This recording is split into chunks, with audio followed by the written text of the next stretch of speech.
Bonjour, alors dans cette vidéo, je vais faire un exemple de calcul qui implique la relation entre le volume et le nombre de moles d'un gaz.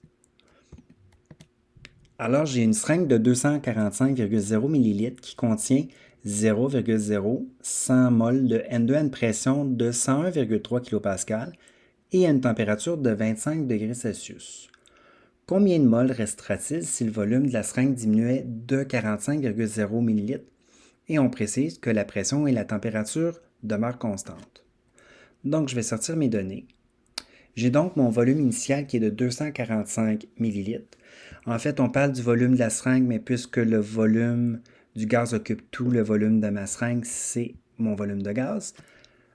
Mon nombre de moles, c'est 0,0100 mol. Je cherche le nombre de moles final, donc N2, mais je dois faire attention de bien lire, parce que là, on dit que le volume de la seringue diminue de 45 et non va être à 45. Ce qui fait que je dois soustraire 45 pour trouver mon volume final de mon gaz.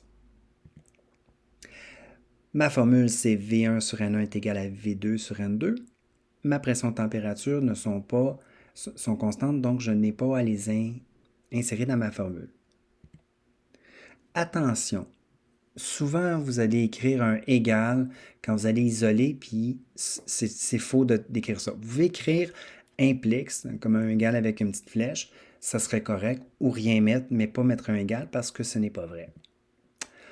Alors, ça implique que N2 va donner V2 fois N1 sur V1. Une façon de vérifier que je n'ai pas fait d'erreur, c'est vérifier ici. Vous voyez que j'ai mes extrêmes, V1, N2. Puis V1, N2 sont aussi dans la même diagonale. En fait, je confirme que mon produit des extrêmes égale le produit des moyens. Même chose pour ici, cette diagonale-là. C'est très rapide et ça vaut la peine de le faire pour ne pas faire d'erreur. Maintenant, avant de faire mon calcul, puisque ici j'ai une relation de proportion, je peux déjà prévoir un peu.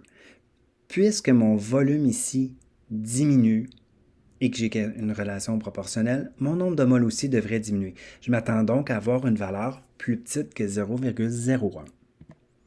Je remplace avec mes valeurs. Je simplifie les unités qui peuvent l'être, soit des millilitres. Comme ça, je vais voir que si j'avais des millilitres et des litres, il y a un des deux que je devais transformer. J'obtiens donc 0,00816 mol. J'ai gardé 3 chiffres significatifs parce que ma valeur qui en avait le moins en avait 3.